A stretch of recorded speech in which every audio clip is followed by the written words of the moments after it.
I still remember the smell of that Taco Bell parking lot. Greasy paper bags, wet asphalt, my car's engine ticking like it was sighing after another long shift.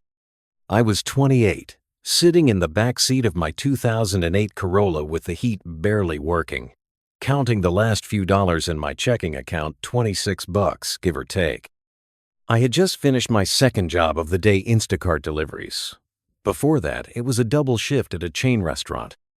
I was exhausted, still wearing the same black apron stained with ranch dressing and regret. My phone buzzed. A text from my mom. Rent due Friday. Can you send your part?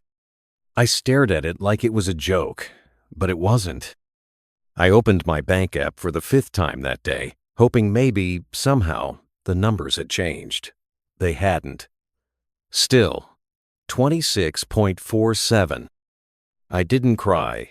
I didn't scream. I just sat there, completely numb. The thing is, I wasn't lazy. I wasn't reckless with money. I worked hard. Every week I pulled 60, sometimes 70 hours. I skipped meals to save. I paid the minimums on my credit cards, tried to build that good credit score everyone talked about. I thought I was doing everything right. But I was broke. Not just financially, but mentally.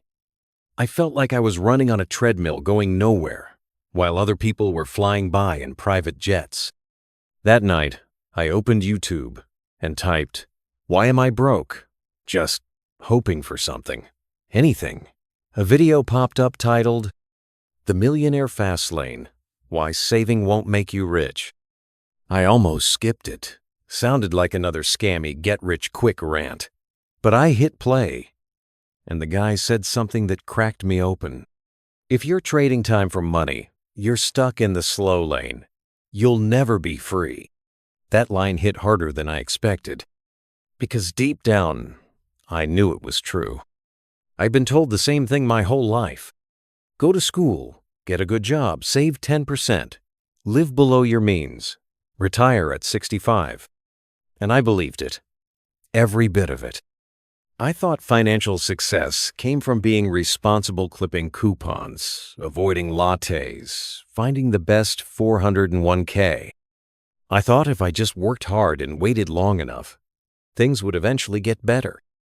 But sitting in that parking lot, listening to MJ DeMarco talk about the slow lane, I realized something terrifying. What if I was doing everything right in a system that was completely wrong? The slow lane was the plan they sell you when they want you obedient. Work 40 years, save slowly, invest modestly, and maybe, if nothing goes wrong, you'll get to enjoy life when your knees are already giving out. That wasn't life. That was a trap. And the worst part? I was stuck in it. Grinding every day just to stay afloat with zero ownership of my time, my income, or my future. The book didn't give me a magic formula, but it did give me clarity. I started to see the patterns. People who got ahead weren't trading time for money. They were building systems, products, and value that could multiply without their constant effort. They owned things businesses, books, apps, platforms. They weren't just working jobs, they were building assets. Suddenly, I saw how upside down my life was. I had been trying to save my way to wealth, when I should have been trying to create it. And it wasn't just about the money. It was about freedom. That night, I made a decision. I wasn't going to play the slow lane game anymore. I didn't know how I'd do it yet, but I knew this. I had to find a way out and build my own lane. The next morning, I didn't just go back to work. I went back with a different mindset. I started looking at everything around me through a new lens. What were people constantly asking for? What problems came up again and again? What did people wish existed? I didn't have money. I didn't have connections. But I had eyes, ears, and a front row seat to everyday American struggle. I saw it at the restaurant. I saw it in delivery apps. I saw it in customer reviews and Reddit threads. And that's when I noticed something. Every time I delivered groceries to single professionals, young people living alone, they seemed to order the same basic kitchen stuff over and over. Spatulas, Tupperware, bottle openers. Simple, functional items. But no one sold them all in one place as a clean, curated starter kit. So I thought, what if I create a solo kitchen starter kit and sell it online? Nothing fancy. Just the essentials, bundled with nice branding. I stayed up until 2 a.m. watching YouTube tutorials on how to build a Shopify site. The next day, I signed up for a free trial and used Canva to design a logo. I called the brand Ready Chef. I spent the last $500. I had literally every penny launching the site and running a basic Facebook ad campaign. It was terrifying. I refreshed my browser every 10 minutes, waiting for that first order. Nothing came. Not one. I checked again. Still nothing. By day 4, I had spent $413 on ads and made 0 sales. Not one person clicked buy. It crushed me. I remember sitting on the floor of my tiny apartment, staring at the Shopify dashboard like it had betrayed me. For a second, I thought maybe the book was wrong. Maybe I was just another loser who believed the hype. But deep down, I knew the problem wasn't the idea. It was how I presented it. People didn't trust me. The site looked amateur. There were no reviews, no social proof. It screamed newbie. And then I had an idea. What if I stopped trying to sell and started trying to show? So I grabbed my iPhone, filmed a 30-second video of myself unboxing the kit, and posted it on TikTok with the caption, "What I wish someone gave me when I moved into my first apartment." It didn't go viral, but it got traction. A few hundred views, then a few thousand, and then my first order, then 3 more. That weekend, I sold 30 units. I didn't sleep. I was packing boxes between shifts, printing shipping labels at FedEx, running to Walmart for extra bubble wrap. But for the first time in my life, I wasn't working just to survive. I was building something. That 500 loss, it taught me more than any business course ever could. Because failing fast is still faster than staying stuck. Those 30 orders lit a fire under me. Not because I made a lot of money, I barely broke even after shipping costs, but because it proved something. This could work. I didn't need millions of followers. I didn't need investors. I just needed to solve a real problem for real people and show it in a way that felt human. So I doubled down. Every night after work, I filmed a new video product hacks, small apartment cooking tips, funny skits using the kitchen kit. Nothing fancy, just me, being real, using the product. I wasn't trying to go viral, I was trying to connect. Some videos flopped, a few took off. One morning I woke up and saw TikTok had hit 120 views overnight. My Shopify app was blowing up. 47 new orders in a day. Then 63. Then 112. I had to pause the site for a week just to catch up. I was stuffing boxes in my living room, sleeping 4 hours a night, tracking shipments on my lunch break. I used my tips from restaurant work to buy better packaging and reorder inventory in bulk. After 3 months, I crossed 10 in total sales. By month 5, I hit 28 By month 9, it passed 100 And this time, it wasn't just revenue, it was profit. Not a lot, but enough to breathe. I paid off my highest interest credit card. I upgraded my website. I hired a part-time college student to help pack orders on weekends. The real shift wasn't just the numbers, it was the mindset.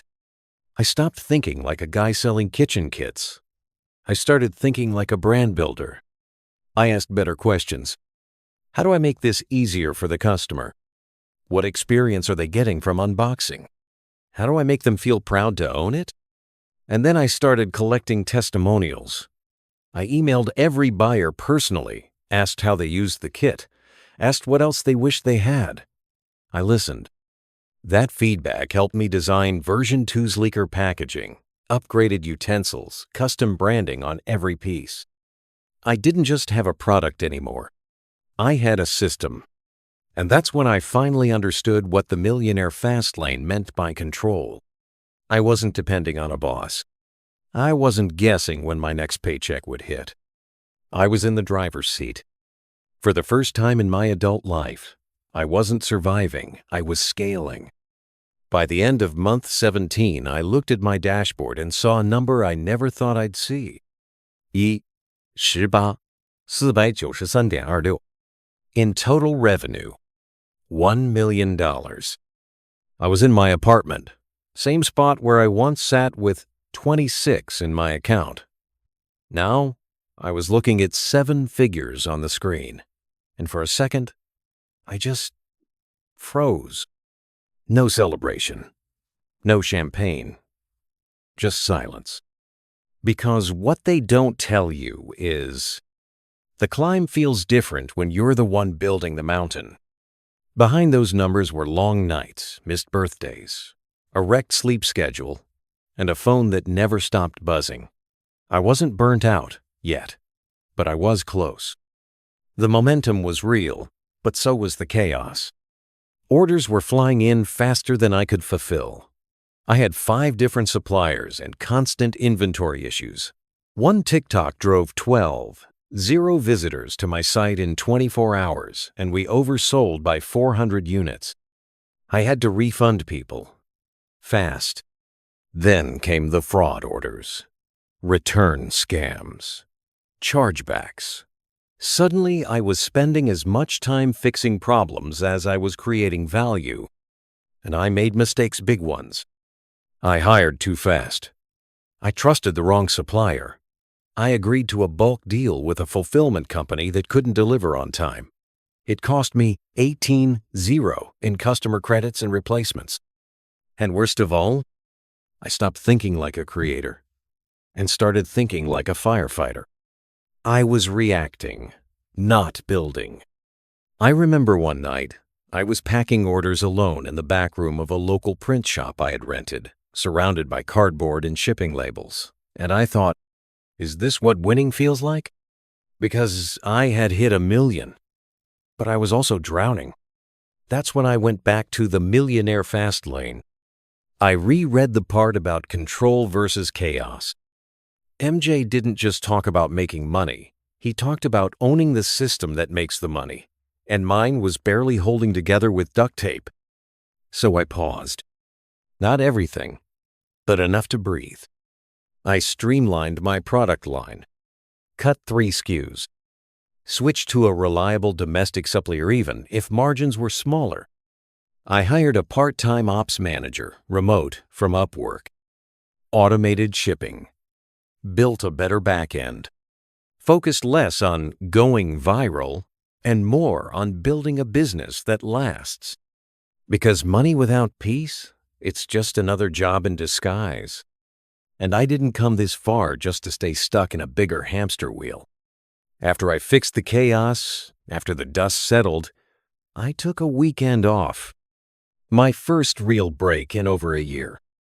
I rented a cabin 2 hours out of town, left my laptop at home, turned off all notifications. No TikTok, no Shopify, no emails. Just me, a notebook, and the quiet hum of wind through pine trees. And in that silence, I asked myself something I hadn't asked in months. What have I actually learned? Not just about business, about life, about freedom, about what really matters. Here's what stuck with me. 1. Money follows value and never the other way around. Trying to make money gets you nowhere. People can feel it. But solving real problems in real ways for real people, that creates impact. And money chases impact. 2. The goal isn't $1 million, it's control. I used to think freedom came from hitting some magical number in the bank. But it didn't. It came from being able to say, I don't need this client. I can take this weekend off. I can build this my way. That's the real win. 3. You don't have to wait 40 years to live free. That was the biggest lie. You can change your life in a year. 18 months ago, I was broke in a parking lot. Now, I'm running a real business with real customers and real peace of mind. Not because I'm special, but because I stopped waiting for permission. 4. Fast doesn't mean reckless, it means focused. People hear fast lane and think shortcuts, scams, hype. But what it really means is strategic speed, choosing high-leverage paths, saying no to distractions, moving with intent, not desperation. 5. The system is rigged for the obedient. The slow lane works great for banks, for credit card companies, for employers. Not for you. If you want freedom, you have to build outside their blueprint. You have to be okay looking crazy until you're not. I closed the notebook, took a deep breath, and realized something I hadn't said out loud yet. I'm free. Not done, not perfect, but free. Because now I knew how to build. Now I had proof. And no one could take that away. If you're still listening to this, I want to tell you something I wish someone told me. You're not crazy for wanting more. You're not lazy. You're not entitled. You're not unrealistic. You're just awake in a world that rewards sleepwalkers. You see the cracks. You feel the weight. And maybe deep down, you know the life you're living isn't the one you were meant for. I know that feeling. Because I was there working 2 jobs, barely breathing, scrolling through highlight reels and wondering why I was stuck. And the truth? You don't need permission. You don't need to wait for the perfect moment. You don't need a trust fund, a business degree, or a viral video. You need one thing: the courage to begin. I didn't have a blueprint. I didn't have a mentor. I had a 26 bank balance and a book that challenged everything I believed.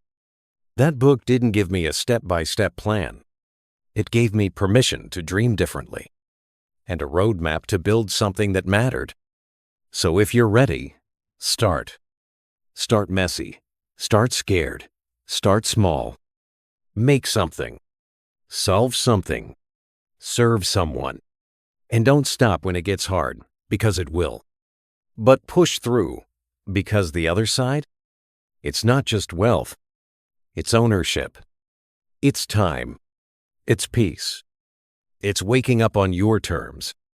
It's no longer asking, can I afford this?